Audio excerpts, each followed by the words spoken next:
안녕하세요. 오늘 저와 함께 2월 15일 속회원과 마태복음 13장을 공부해 보도록 하겠습니다.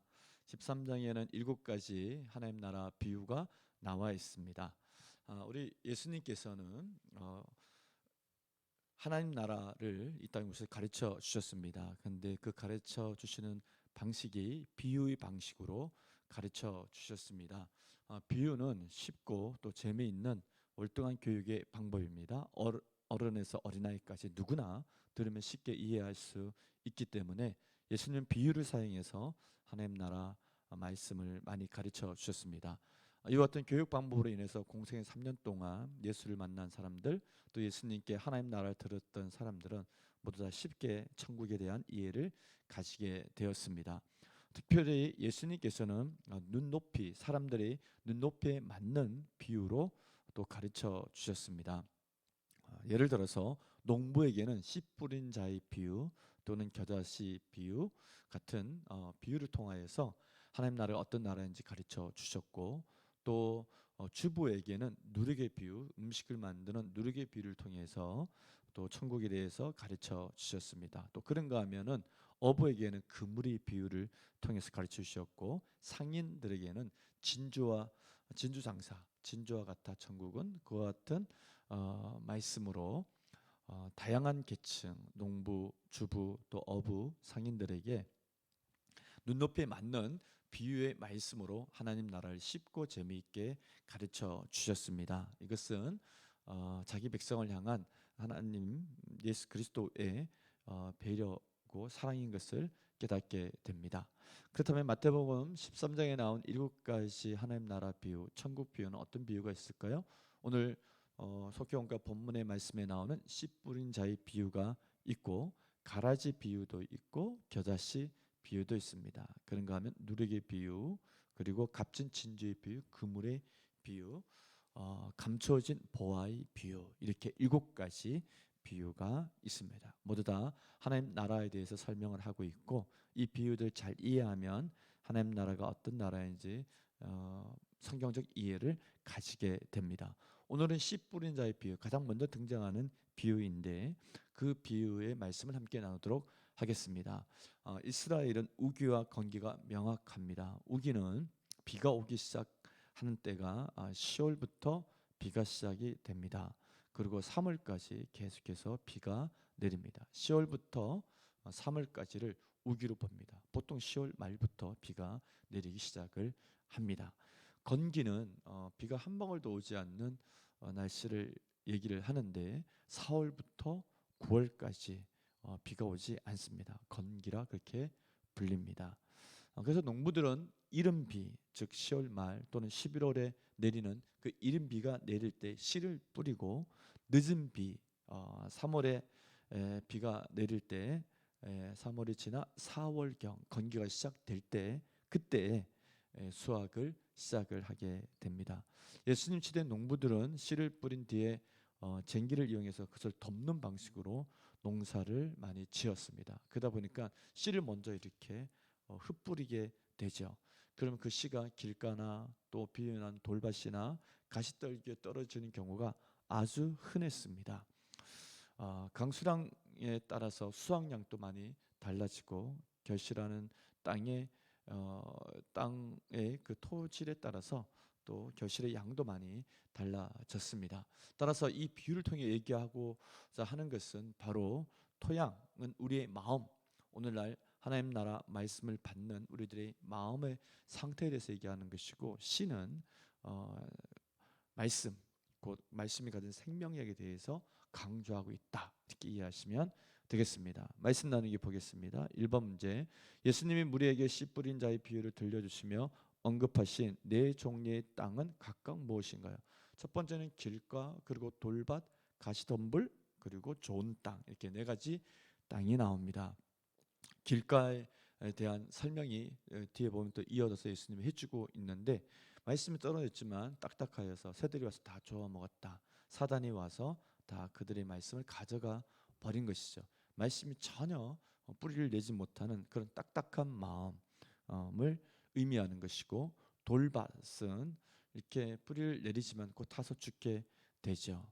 그리고 가시덤불도 마찬가지입니다. 가시덤불도 있다 보니까 자라지를 못하게 되었던 것이죠. 세상에 여러 가지 근심과 걱정, 믿음은 있지만 그런 것들이 하나님 나라는 막 이렇게 자라나야 되는 것인데 그렇게 믿음이 자라나지 못하는 것을 보게 됩니다. 반면에 좋은 땅에 떨어진 씨는 30배, 60배, 100배의 결실을 맺는다. 그렇게 얘기를 하고 있습니다. 이 비유의 핵심은 말씀을 듣는 자들의 마음이죠.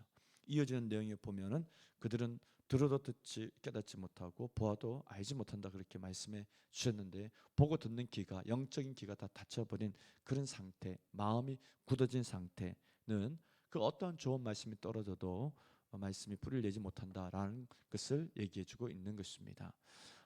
아무리 좋은 말씀이 선포돼도 듣는 사람의 마음이 사실 가장 중요한 것이죠. 마음의 상태가 그 말씀으로 그 말씀을 아멘으로 받고자 하는 그런 마음이 있느냐 없느냐 굉장히 중요한데 당시 바리새인들은 예수님의 말씀을 듣고 정말 길과 같은 마음으로 반응을 했습니다. 아무리 좋은 사람이 또 훌륭한 설교자가 또 말씀을 잘 가르치는 사람이 말씀을 선포하고 설교를 해도 듣는 사람들의 마음이 닫혀 있으면은 전혀 그것이 생명력을 발하지 못한다는 것을 비유를 통해서 말씀해 주신 것입니다.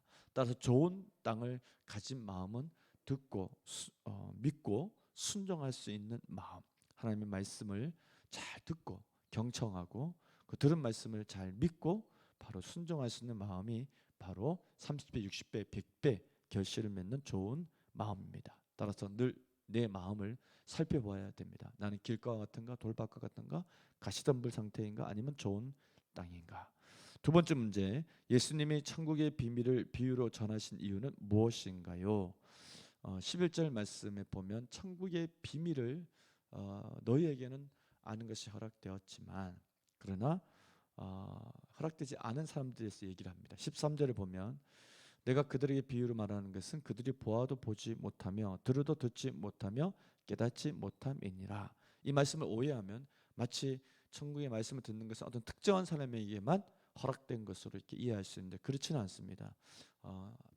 모든 사람에게 누구나 천국의 말씀은 하나님 나라 복음은 들을 수 있는 그런 것이 허용되고 그것이 은혜이지만 그러나 듣는 사람들이 그 상태에 대해서 얘기하시는 것이죠.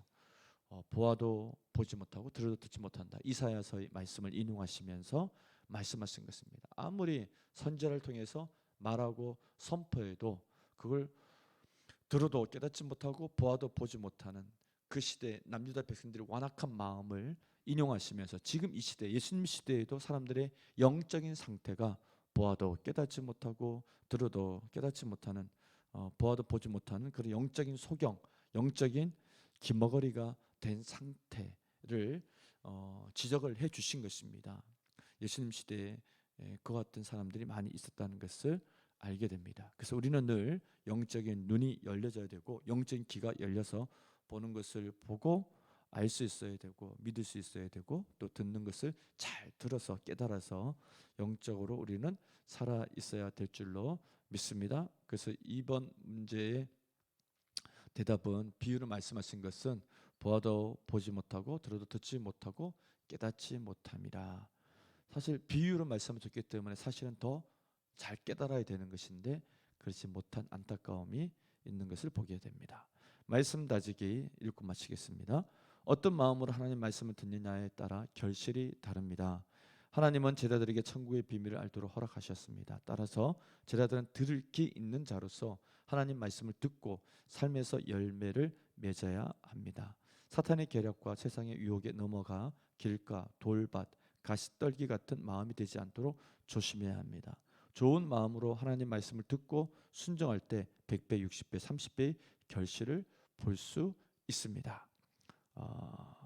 통성경에서 보면 왜 예수님은 세리와 창기 죄인들의 친구가 되었고 바리새인과 사두개인들의 친구가 되지 않았는가라고 했을 때에 세리와 창기와 죄인들은 예수님의 말씀을 잘 듣고 믿고 순종했습니다. 그러나 그 시대의 지도자였던 사두개인과 바리새인들은 길과 같은 마음, 돌밭 같은 마음이 있었기 때문에 예수님의 말씀을 잘 듣지 않았고 믿지도 않았고 따르지도 않았습니다. 따라서 우리는 세리와 창기가 했던 그 마음, 예수님의 말씀을 잘 듣고 믿고 순종할 수 있는 그런 좋은 마음을 가진 사람들이 되기를 꿈꿉니다. 아멘.